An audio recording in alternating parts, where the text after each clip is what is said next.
Today we're going to do prevention of falls. Please take into consideration that that is the main cause of death in the dementia patient. The patient falls and breaks a hip and cannot be rehabilitated. Therefore, they pass away because the minute the patient's got a broken hip and they cannot mobilize, then we know we get a lot of other complications like pneumonia and pressure sores and things like that. Any case, so how are we going to prevent a fall? The very first thing we're going to do is we are going to assess the patient. Now, we're going to assess the patient. Assessing means, can the patient actually walk? Can the patient walk on their own? What is the gait of the patient? In other words, how is the patient walking? Is the patient limping? Is the patient walking on one toe and the one leg is bent? Is the patient dragging their feet? In other words, they're not lifting their feet, now they're shuffling along. All these patients has got a higher risk of falling, and you need to assist. Please take into consideration that if the patient is taller than you and weighs more than you, do not help this patient on your own, because both you and the patient's going to get injured, not only the patient. Okay.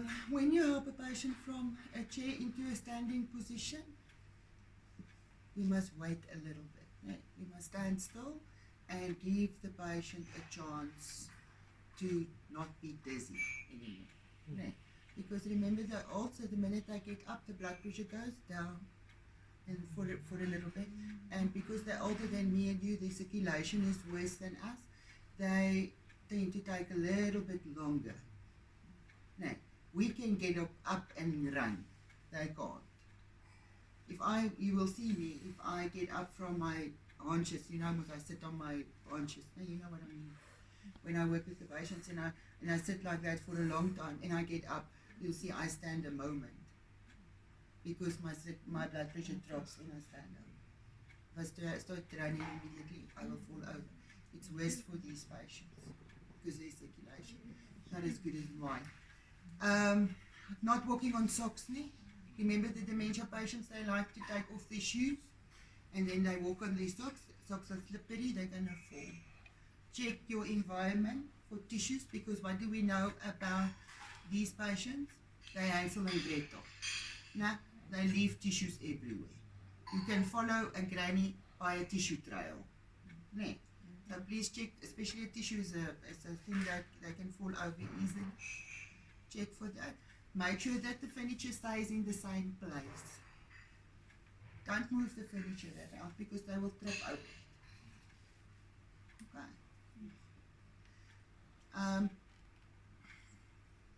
Water on the floor, keep the floors dry.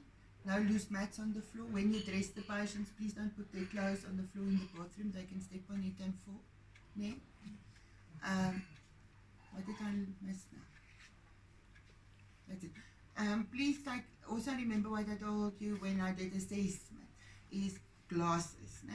If the patient's wearing a bifocal glasses and it's a dementia patient, a bifocal glass, my pat's got bifocal glasses. It looks like it's got a little window inside. That little window inside tells you this is a glasses for seeing nearby, with otherwise reading, and it's glasses for walking, seeing far. Now, what happens with this glasses is, if you want to read, you have to look through the window, and if you want to look far, you must look over the window. Obviously, if your patient's got dementia, they become confused, and that will be a difficult action after a while. You'll see some of the patients chucking their glasses. They don't want to wear them because they can't see with them. They physically just can't see with their glasses on, so they won't like wearing them. So if the patient can't see properly, the patient will also fall. Other thing you must remember, you've seen it where there is like a break or a thing on the floor like that strip there, the patient will step over it. They will lift their leg high to step over it. These patients can't see dimension easily. Okay, they don't see that this thing is not higher. or that there's not a barrier. So they climb over it. No, it's just the way their eyes are now. Also remember that these patients very rarely can see in the dark.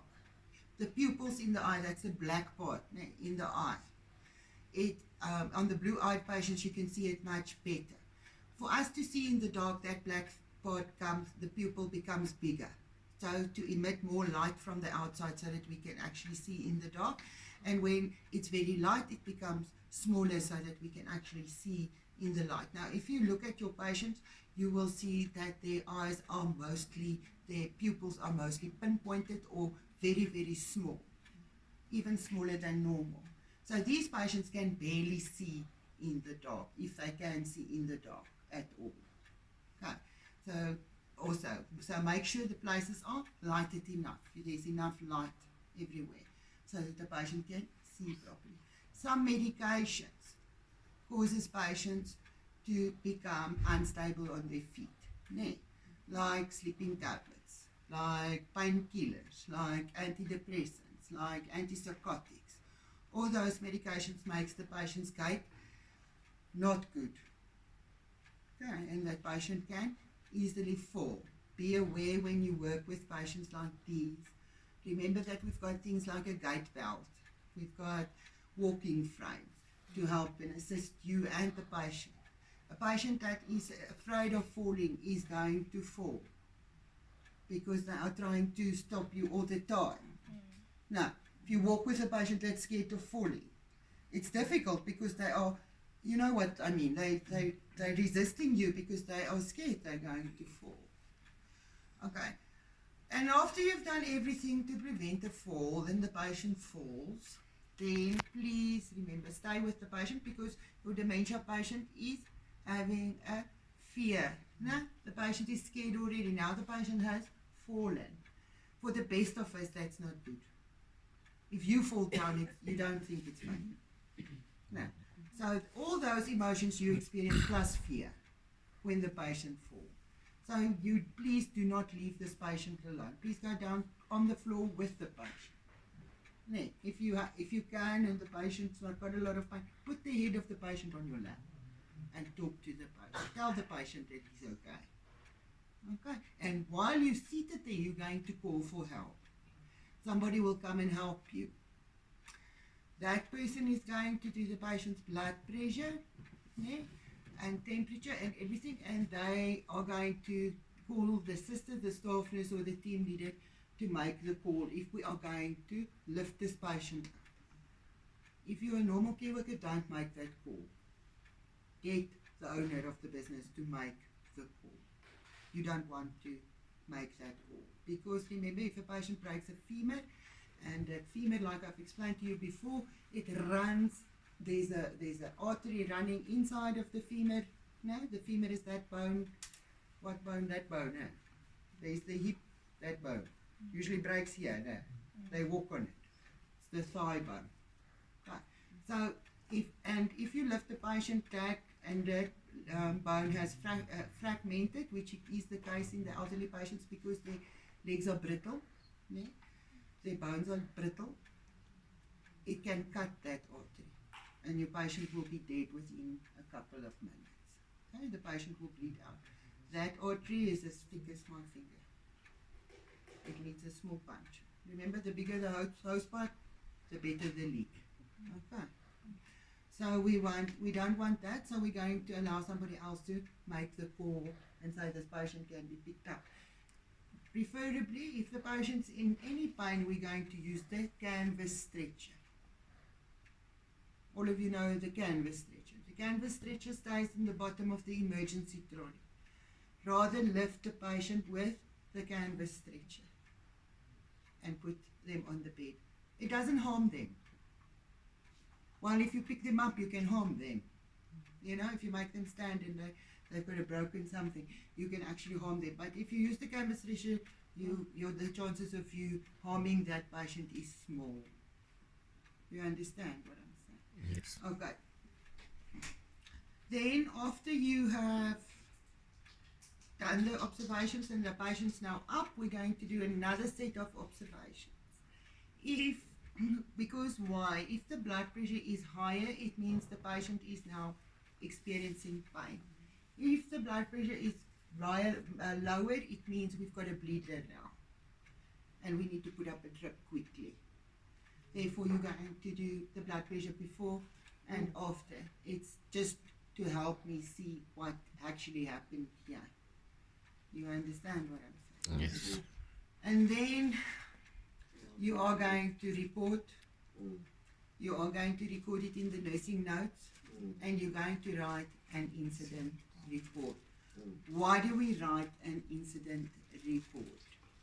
To protect yourself. Ne? Because you say, this is an accident, like you say in your culture, it's an honest mistake. You didn't do it on purpose. So you don't want somebody to think that you've done this on purpose. So that's the very first reason why you report. And it's not nice because there's a lot of questions and things when a patient falls, but falls do happen. Okay, it's not something that doesn't happen. So, and please now, what don't I want in the incident report? I don't want your feelings. I don't want to hear in the incident report that you are tired. You can come and tell me. By all means, come and tell me. I will sympathize. Okay. But please don't write it in the incident report. That thing is a thing. If you get sued, that thing goes to court. And writing that you were tired, or that you were upset, or the patient was racistic, or the patient was more aggressive, or anything, reflects on you. Remember, the patient's got dementia, like I told you yesterday. This patient's nothing is. There's no politics. There's no racism. That is all gone. Now, if the patient's aggressive, it means the patient is upset. Because now remember, the patient fell, and what did I tell you in the beginning? Fear. No, this patient falls, he's not happy. He's not happy. Bibi is a good example if she falls. She'll hit you, my dear. Huh? If you don't help her up. Even if you help her up, she'll hit you. Nay, Bibi, you will. Yes, of course. It's good. You're allowed to. You've got dementia. Yes. Any case, so I don't want any of that in my incident reports. Okay, just what happened, patient tried to sit in the chair and missed the chair. So, patient tried to get up from bed, lost balance and fall. Things like that. Patient slipped on water, fell. That's what you want to write there. Okay. If another patient bumped the patient and they fell, then you can write that. Okay. Because we all know that sometimes they do not understand each other very well and they get into confrontation. Thank you very much. Thank you.